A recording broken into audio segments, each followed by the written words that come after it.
kuti atamubweza Arioki kuti abwere, Danieli akupita kwa anzake Hananiya, Misaeli ndi Azariya nkuwawuza kunena kuti yafika apa nkhondo yavuta, ndetikuyeneka tipemphe zifundo pamaso pa Mulungu wakumwamba. Mulungu sangalephere kutichosa m'mavuto amene tili nawo. Tiyeni tigwire ntchito pakumpempha Mulungu wakumwamba. Ndiye Arioki wanyamuka, ndiye akusala mfumu Nebukadineza, akusala Danieli.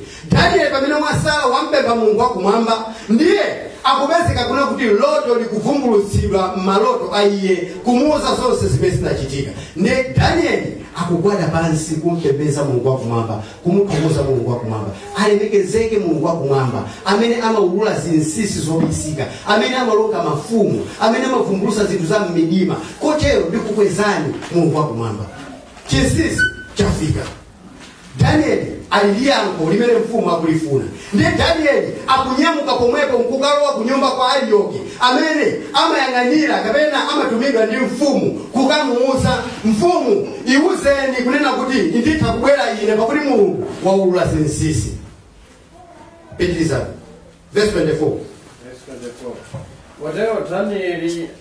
Kotero Danieli analowa kwa Arioki amene mfumu idamuyika aononge eni nzeru aku Babulo. Anamuyika natero naye, usaononge eni nzeru aku Babulo, undilowetse kwa mfumu ndipo ndidzaululira mfumu kumasulirako. Siku mukambiri. Netu kuona hapa Danieli akupita kwa Arioki ndikukamuuza kunena kuti ulile maloto wake, usaononge eni nzeru aiwe Arioki. Nena pesa kunena kuti Arioki ndi munthu amene akutumidwa ndi mfumu kuti akapange chinthu opanda kutsutsa ayi. Alipo pa dziko lapansi a Arioki, muzinchito muli Arioki.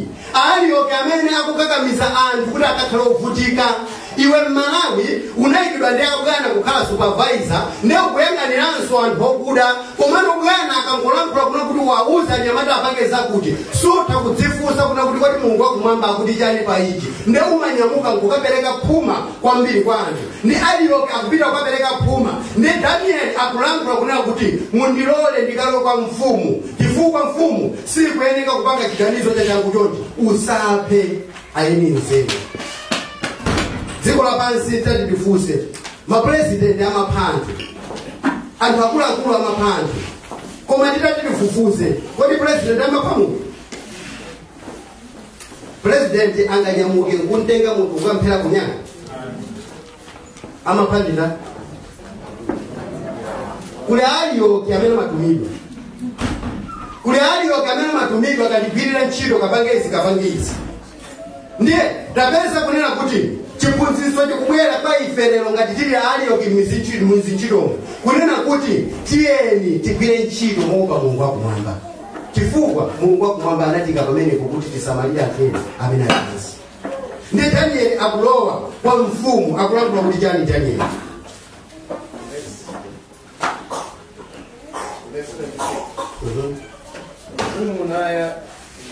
Mfumu inayankha 25.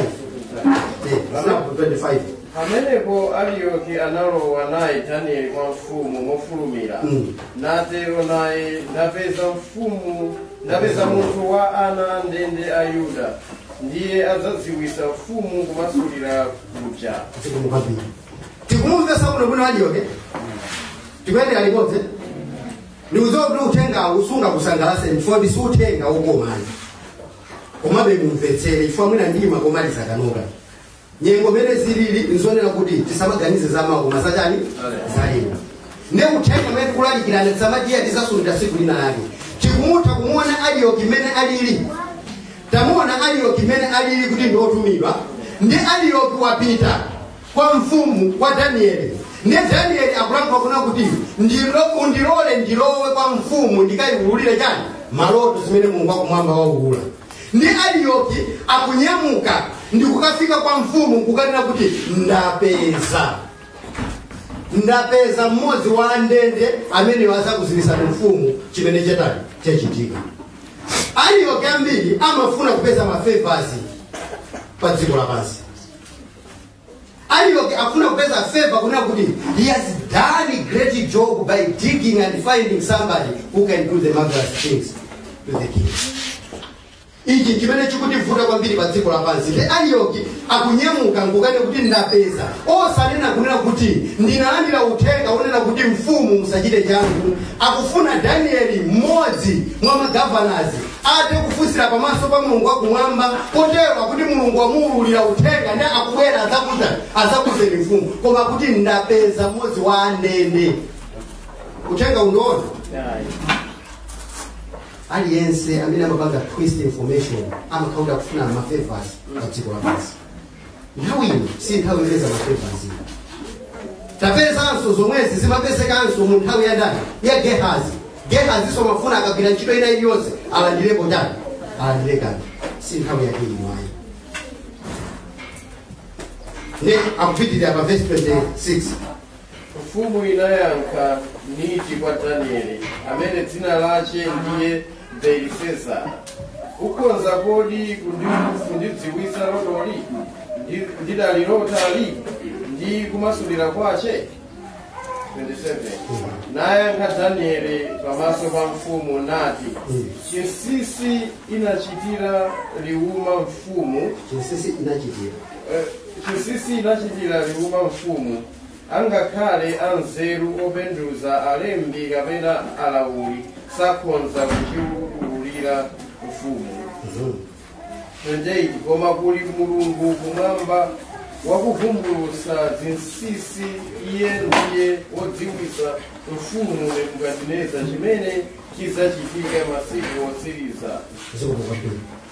Ndi akunyamuka nkupita ndi akumfunsa funso lina kuti ungathe kundiululira, wafufuza wapeza chimene ndikuyeneka kuna kuti ndichidziwe. Ne mfumu Danieli akulankhula mosakalanga kuti zinthu zonzake ayi, koma akulankhula kunena kuti chinsinsi inakubisirani mfumu, Mulungu anakubisirani. Mfumu Mulungu anakubisirani chinsinsi, ndipo chinsinsi kumene akubisirani icho angakhale alembi aula akasidi sangathe kuchidziwa ayi, koma kuli Mulungu kumwamba amene amaulula zinsinsi zonse. Uthenga wa Danieli ndi uthenga wa mphamvu umene ukufika kwa mfumu, komano osabwera mobisalira ayi, akubwera moonetsera kunena kuti inuyo mumaganizira kunena kuti mungathe kupeza zosowa zanu mwa akasidi, alembi, aula ndiye nawonse amene munawakhulupirira, koma chinsinsi ichi anakubisira, ndipo abisiranso angakhale alembi anu, anthu amene mumawakhulupirira, koma kuli Mulungu kumwamba amene amaulula zonse. Ndimafuna tithandizane kunena kuti tikuyeneka tidziwe kunena kuti masituation amene tikukumana nawo, mavuto amene tikukumana nawo, chilichonse chimene ifeyo tikudusamo, kuli Mulungu kumwamba. Kuli Mulungu kumwamba amene akudziwa nyengo zimene tikukhalamo. Tayimba nyimbo kodi Yesu asamala. Pali mavuto osiyana-siyana amene anthu dziko lapansi lero tafika potaya mtima. Nkumadzifunsa kodi kumwamba kuli Mulungu? Kodi Mulungu amasamala? Ndikakumana ndi mavuto awa, kodi Mulungu amasamala? Ndiye apa akuna kutionetsera kunena kuti kuli Mulungu kumwamba amene amadziwa zinsinsi zonse. Kuli Mulungu kumwamba amene inu ndine sakutisiyayi. Ndikunena pano mtsiku la lero ambiri aife alipo Arioki amene atichosesa mchito, ambiri aife panopa tikukhala tilibe chiyembekezo. Ndikunena panopa enanso mwina ndipeyo maliza mwezi uno akusowa kogwira ndipo sangathe kupanga china chilichonse. Agwira ntchito iti pamene iwowo akuwuzidwa kunena kuti ngati sakhala ndi zinthu zina zimene zikuwapasa ma restrictions sangathe kugwira ntchito. Komano nkhani yayikulu ndiona kuti titakumana ndi mavuto osiyana-siyana, titaona zinthu zonsezi, nkhani yayikulu imene Bible likutitsimikizira ndionena kuti kuli Mulungu kumwamba. Tikatha kuoneka ngati kuti zinthu panopa sizili bwino, tikatha kuoneka ngati kuti tatayika, pamene tikuyembekezera kukaphedwa, pamene tikuyembekezera kukumana ndi mavuto osiyana-siyana, komano kuli Mulungu kumwamba amene amadziwa zinsinsi zonse. Ndi Danieli waitanidwa akukapereka uthenga kwa mfumu, ndi akumuuza mfumu kunena kuti zimene mmazifuna simungathe kupeza kwa munthu wina aliyense. Akasidi amene anakuwuzani kunena kuti zimene mukufunazi nzosapezeka kwa munthu okhala pa dziko lapansi amene amakhala ndi milungu yachilendo, komano kuli Mulungu kumwamba amene angathe kukupasani zinsinsi zonse. nali loto limene mfumu munalota. Inu munali chigoneleni pamene munaona masomphenya, munaona ngati chifano chimene munali nacho mu usikuwo. Ne chifanochi chinakuonetserani magawo osiyana-siyana, ne akuonesa pamene popo za fano limene Nebukadnezar analota.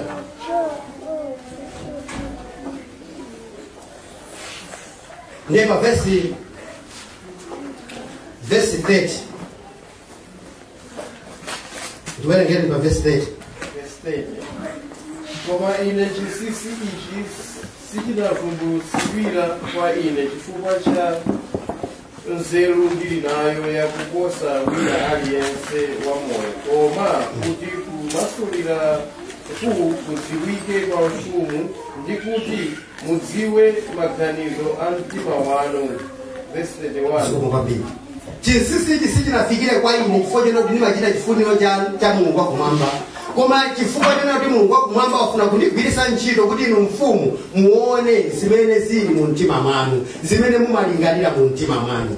Ndiye ndanena kuna kuti mfumu Nebukadnezara anali nawo mwayi wa kuzindikira za Mulungu wakumwamba, komano mu process yonseyi tipeza kunena kuti Mulungu wakumwamba akumuuza za chinsinsi china. Kumapeto kwake tipeza kunena kuti akupanganso mistake osasatira zimene Mulungu wakumwamba anamuuza. Ndiye akulankhula apa pa verse 31 kunena kuti inu mfumu munapenya ndi kuona fano lalikulu. Fanoli linali lalikulu ndi kunyezimira kwake kunaposa linali kuyima popenyana ndi inu. Ndi maonekedwe ache anali oopsa. Mfumu ikulota, inaota chifano chimene chinayimirira. Ndiye kuti kuoneka kwake, kunyezima kwake akuti kunali koopsa kwambiri. Ndiye akupitiriza pa verse 32 akunoti fano ili tsono mutu wake unali wa golide wabwino, chifuwa chake ndi manja ache za siliva, mimba yache ndi chiuno chache za mkuwa. Akuyamba kulilongosola loto kunena kuti munaota loto limene linayimirira pa inuyo, ndipo lotoli likuonetsera kunena kuti chifaniziro chimene chinayimirira pa inuyo mutu wake unali wa golide, koma golide wake osati golide wamba ayi, koma golide wonyezimira kwambiri. Ndiye tikazayang'ananso akuna kuti pachifuwa pake, mimba yake ndi chiuno chake za mkuwa. Ndiye akumuonetsera pamenepa. Ndiye akuzaonesanso miyendo yake ya chitsulo, mapazi ake mwina chitsulo mwina dongo. 34 munali chipenyere kufikira mwala unasemedwa popanda manja umene unagunda fanoli pa mapazi ake okhala chitsulo ndi dongo nuwaphwanya. Ndeti kuona inu ndine titenge chitsanzo cha chimene Nebukadnezar amalota. Ndiye mutu wake ukuoneka wa golide. Ndiye kusabwera akuti pachifuwa pake komanso mimba yake akuti yankuwa. Ndiye kusabweranso akuna kuti miyendo yake ya chitsulo, mapazi ake mwina chitsulo mwina dongo. Ndiye akuyamba nokulongoswa pamenepo kuna kuti chili chiyimira ni chifano chimene chichi inuyo munaona mwala umene unasemedwa opanda manja, umene unakwera ndi kukaphwanya chifano chonsechi ndi kuchipera chonse. Ndiye walilongosola fano. Ndiye akuyambano kulilongosola kuna kuti kodi fano lili kutanthauza chani. Ndiye akuyamba no pa verse 37 inu mfumu ndinu mfumu ya mafumu, pakuti Mulungu wakumwamba anakupasani ufumu ndi mphamvu yayikulu ndi ulemu. Akumulemekeza. Nthawi zina tikaona anthu akutilemekeza tisamangopanga dwelo pakutilemekeza apoyi. Akuti inu ndinu mfumu ya mafumu, mfumu yayikulu kwambiri, imene munapasidwa mphamvu kwambiri ndipo mmalemekezedwa kwambiri. Zomwe zikatima zinena za kwa Roma chapter 13 Mungu wa dziko lapansi ali obliged kukalemekeza atsogolera dziko lapansi chifukwa chimene Mulungu wakumwamba anachikamba. Komano suma uzidwa kuna kuti uzisatira zolapika ayi. Ndiye akumulemekeza mfumu Nebukadnezar. Ndiye akupitiriza kuna kuti inuyo mfumu ndinu mutu wa golidewo. Chifukwa golide akone golide zimira ndokongola kwambiri. Inuyo ndiye mfumu, inuyo ndiye mutu wa golide. Akuti inu mfumu ndinu mfumu ya mafumu pa verse 38. ndipo paliponse pakhala ana a anthu iye apereka nyama zakutengo ndi mbalame zamlengalenga mdzanja lanu nakuchititsani ufumu pa izi. Verse 39.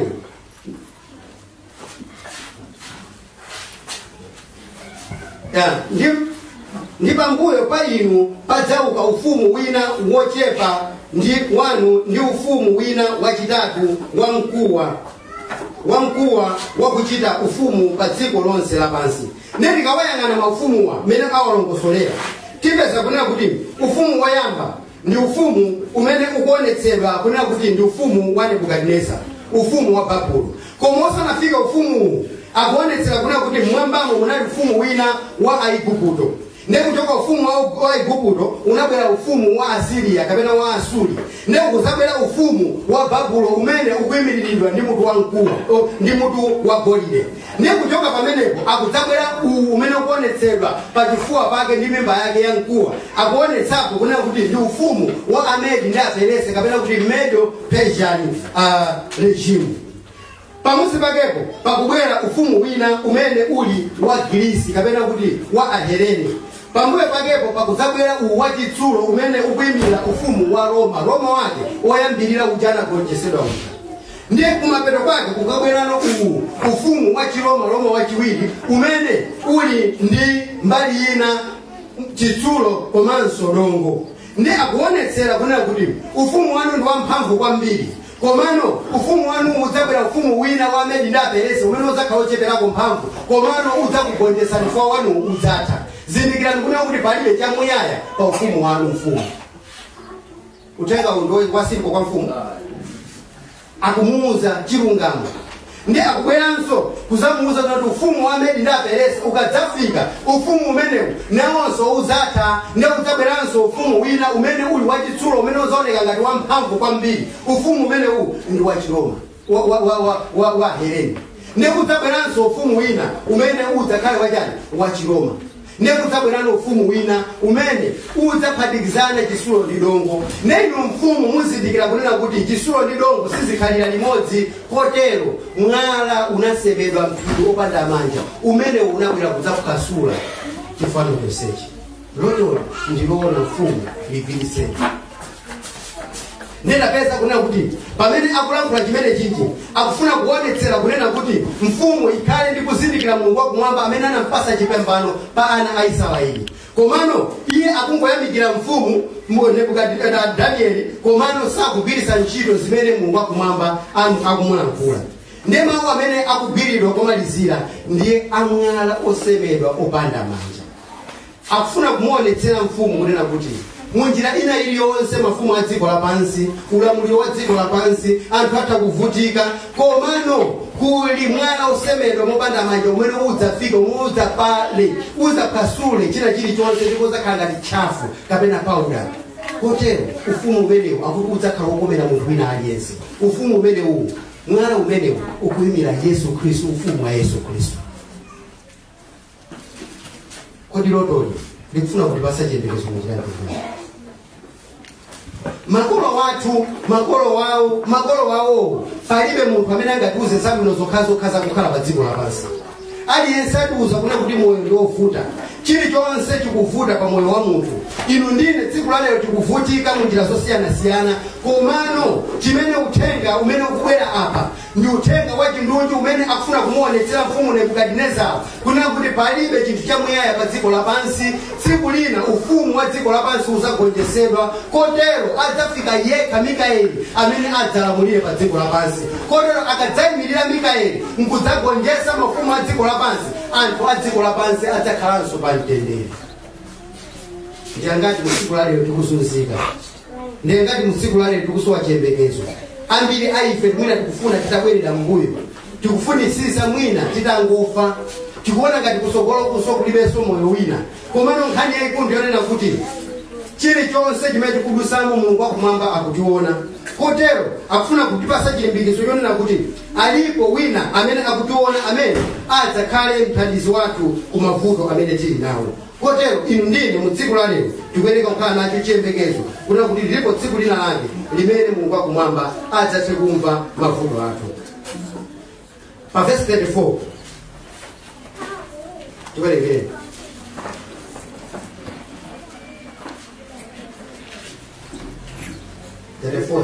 Yeah.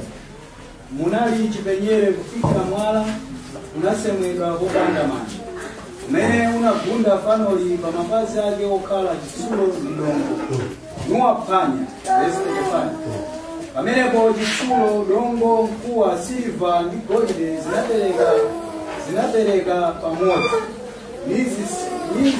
mizi nasanduka ngati mungu wapamadwale amalimwe ndi mphepo inaziwuluza osapezekanso malo awo ndi mwala udagunda fanolo unasanduka phiri lalikulu nudzaza dziko lonse lapansi. 36 ili ndi loto kumasulira kwake tsono tikufotokozerani mfumu. 37 44 ndipo masiku a mafumu aja Mulungu wakumwamba adzayika ufumu woti sudzawonongeka kunthawi zonse ndi ulamuliro wake udzasinthira mtundu wina wa anthu koma udzaphwanya ndi kutha maufumu awo onse nudzakhala chikhalire. 45 umo mudaonera kuti mwala unasemedwa mphiri popanda manja ndikuti udapera chitsulo mkuwa dongo silva ndi golide. Mulungu wamkulu wadziwitsa mfumu chidzachitika mtsogolomo lotoli loona. Tamaliza kulimasulira fano limene analilota Nebukadinezara. Ne akufuna kutionetsera pa verse 44 pamene akulankhula kuti ndipo m'masiku amafumu aja Mulungu adzakhazika ufumu umene sudzasiyidwira munthu ayi. Ambiri aife pamene tikukhala pa dziko lapansi titati tifunsane pano kuna kuti mukunyamuka mupita ku Malawi. Kodi mufuna mukapange chani? Mukamva zona kuti andiyitana kuti ndikayimire dera lakuti, andiyitana aboma kuti ndikapangisa kuti, ayi zikuoneka ngati kuti ndifuna ndikapange kampeni kapena ndikapange njira isiti. Timakhala ndi chiyembekezo pa dziko lapansi kotero tikapita kuja nkukapeza kuti zinthu sizinayende timambanso kubwerera mbuyo. Ambiri aife tamba kulankhula zinthu zosiyanasiyana maka kumana kuti iyayi ndithu moyo suli bwino pa ground sipali bwino zinthu sizikuyenda munjira yosiyanasiyana chifukwa chenera kuti tinali nacho chiyembekezo pa dziko lapansi. Tinali nacho chiyembekezo kunena kuti ufumu ukachoka udzabwera wina umene udzatikomere. Koma Bible likunena kuti nthawi ya mafumu aja Mulungu adzayika ufumu umene sudzagonjetsedwa ayi, ufumu umene sudzasiyidwira anthu ayi. Ndimafuna ndikupasani chilimbikitso kunena kuti if there is a government for all, is the government that is coming with Jesus Christ. Ngati pali ufumu umene ukubwera umene sudzasiya munthu kuti kabwera mavala sapato usavala sapato, uyu ndophunzira uyu ndosaphunzira, uyu ndwamfupi uyu ndwamtali, uyu ndozindikira uyu ndosazindikira, ndi ufumu wa Yesu Khristu umene inu ndine lero tikulimbikisidwa kunena kuti titaliona fano ili la Nebukadinezara likufuna kutionesera ma ups and downs amene moyo umakhalira, mmene maufumu amakhalira ndi mphamvu. Komano ngati maufumu akukhala ndi mphamvu nzachiziwikira kuna kuti anthu a dziko lapansi amakhala akulira pamakazo osiyanasiyana, koma chachikulu nchonena kuti pali chiyembekezo chimene Mulungu wakumwamba watikonzera anthu a dziko lapansi. Chiyembekezo chimenecho chimene chikufunika kuti chikakhazikike mwa ife kuti tisataye chipulumutso chake, kuti pamene mwala uwu ukubwera wosemedwa popanda manja ukadzapera mafumu onse, mwala uwu kudzaza dziko lonse lapansi nukhazikisa ufumu wake, inu ndine tikapezeke mu ufumu. Kodi tingapezeke bwanji mu ufumu? Tikachoka mu makhalidwe a dziko lapansi kupanga chiyanjano ndi Mulungu wakumwamba, pamenepo ndi pamene ufumu inu ndine tikakhalamo. Ndetapeza kunena kuti mfumu Nebukadinezara akuzidwa za loto ndi akumuwuza kuti fumu loto lililoona